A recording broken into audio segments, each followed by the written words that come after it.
আমের সিজন চলে এসেছে আর আমের সিজনে যদি আমের আচার তৈরি না করি তাহলে বছর শেষে আফসোস করতে হবে। আর আমার ইসরামণি তো আমের আচার খেতে খুবই পছন্দ করে। গত বছরও যা যা আচার তৈরি করেছি ও একাই কিন্তু পুরোটা সাবার করেছে বলতে গেলে, আমরা অল্প পরিমাণই খেয়েছি। তো এই জন্যই হচ্ছে আমের আচার তৈরি করতে চলে আসলাম। আসলে অনেক দিন ধরেই ভাবছিলাম আমের আচার তৈরি করতে হবে, কিন্তু সময় আর সুযোগ দুটো একসঙ্গে আসছিল না। তো আজকে তো প্রথমে আমগুলোকে আমি কেটে নিয়েছি। আর যে আচারটা আজকে তৈরি করেছি এতে কিন্তু রোদে দেওয়ার ঝামেলা একদমই নেই। একবারই এটাকে কেটে চুলায় বসিয়ে দিয়ে তৈরি করে নেওয়া যাবে। আর এই আচারটা আমি ফ্রিজে সংরক্ষণ করি, যে কারণে হচ্ছে এটা সারা বছরই বলতে গেলে ভালো থাকে, তবে রোদে দিতে পারলেও কিন্তু সারা বছর ভালো থাকবে। আচার তৈরি করার জন্য আমি এখানে প্রথমে কিছুটা পরিমাণ পাঁচফোড়ন, ধনিয়া আর শুকনো মরিচ এগুলোকে একটু ভেজে নিচ্ছি। তেল ছাড়া ভাজতে হবে। তো এভাবে তেল ছাড়া প্যানের মধ্যে বেশ কিছুক্ষণ মচমচা করে ভেজে নিচ্ছি। 1 থেকে 2 মিনিট ভাজলেই হবে, কারণ এই যে পাঁচফোড়নটা পুড়ে গেলে কিন্তু ভালো লাগবে না। তো সব উপকরণ ভেজে নেওয়া হয়ে গেছে, এগুলোকে উঠিয়ে নিচ্ছি। এখন এই সেম প্যানের মধ্যে দিয়ে দিচ্ছি 1 কাপ পরিমাণ তেল। এখানে সরিষার তেল ব্যবহার করেছি। আর আচার তৈরিতে সরিষার তেল ছাড়া অন্য কোনো তেল দিয়ে কিন্তু ভালো লাগে না। এর আগে একবার আমি অলিভ অয়েল দিয়ে আচার তৈরি করেছিলাম, কিন্তু সেটা খেতে একদমই ভালো লাগেনি। আর আমরা তো সব সময় সরিষার তেলের আচার খেয়ে অভ্যস্ত, এজন্য হয়তো অন্য তেলের আচার ভালো লাগেনি। আচার তৈরি করার জন্য যে মশলাগুলো সেগুলো আগেই বেটে নিয়েছি। তো আমি হচ্ছে এখানে এখন তেলটা গরম করে সেই মশলাগুলো দিয়ে দিচ্ছি। প্রথমে ফোড়ন দিয়ে নিচ্ছি, আর এর সঙ্গে 1 টুকরো এলাচ আর 2 টুকরো দারুচিনি ছিল।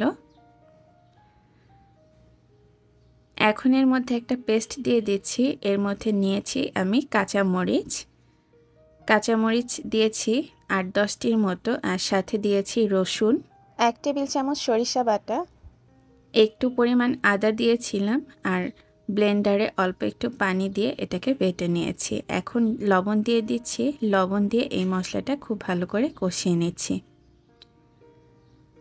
অল্প একটু পানি দিয়ে কষাতে হবে, আর এই পানিটা পুরোপুরি ভালোভাবে শুকিয়ে নিতে হবে। বেশিরভাগ আচারই আমি শুকনো মরিচ দিয়ে করি, তো আজকে ইচ্ছে হলো কাঁচা মরিচ দিয়ে করি। তো এখন এর মধ্যে দিয়ে দিচ্ছি হলুদের গুঁড়া, কিছুটা পরিমাণ শুকনা মরিচের গুঁড়া দিয়ে দিচ্ছি। দিয়ে এখন মশলাটাকে আরও ভালো করে কষিয়ে নিতে হবে। এতে করে আচারের কালারটা কিন্তু সুন্দর আসবে।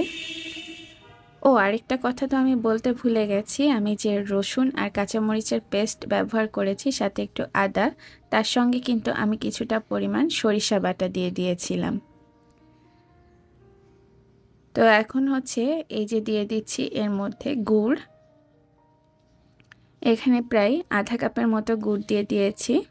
আর আমের আচারের মিষ্টির জন্য গুড় দিলে টেস্টটা বেশি ভালো হয়, সেজন্য হচ্ছে গুড়টা দিচ্ছি। আর কালারটাও সুন্দর হবে। গত বছর তৈরি করেছিলাম সেম প্রসেসে, সবাই তো চেটেপুটে খেয়ে নিয়েছে। গুড় দেওয়ার পর এই মশলার সাথে নেড়ে চেড়ে ভালো করে মিশিয়ে নিতে হবে।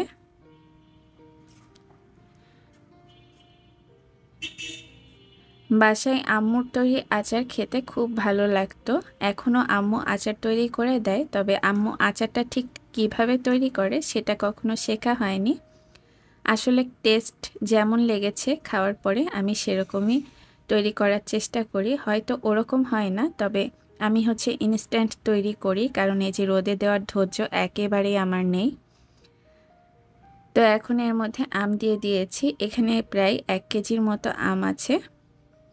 আমগুলোকে খোসা সহ এভাবে টুকরো করে কেটে নিয়েছিলাম।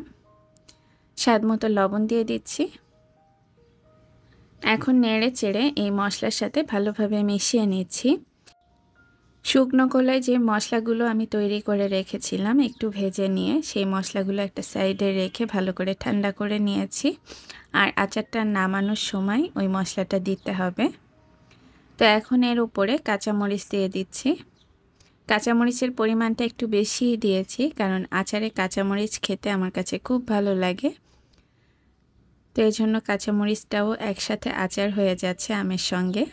তো ভালোভাবে নেড়ে চেড়ে মিশিয়ে দিচ্ছি। আমগুলোকে টোটাল 3 থেকে 4 মিনিটের মতো রান্না করে নিতে হবে। এর থেকে বেশি সময় রান্না করলে যেটা হবে, আমগুলো কিন্তু ভেঙে যাবে। তো এখন তো ফুটে উঠেছে, ঘড়ি ধরে ধরে রান্নাটা করে নিলে ভালো হবে। এখন হচ্ছে এই যে শুকনো মশলাগুলো রেখেছিলাম সেগুলোকে গুঁড়ো করে নিচ্ছি, আর এগুলোকে আর ব্লেন্ডারে দিচ্ছি না, আমি এগুলোকে একটু আস্তে আস্তে রেখে গুঁড়ো করে নিচ্ছি। ওদিকে আমগুলো পুরোপুরি সিদ্ধ হয়ে গেছে,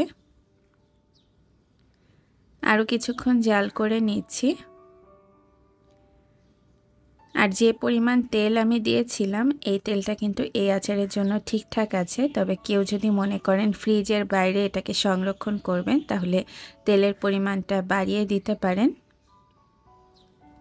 তো এখন এর উপরে দিয়ে দিচ্ছি গুঁড়ো করে নেওয়া সেই মশলাটা। আর এই মশলাটা দেওয়ার পরেই কিন্তু আচারের ফ্লেভারটা চারিদিকে ছড়িয়ে যাচ্ছে।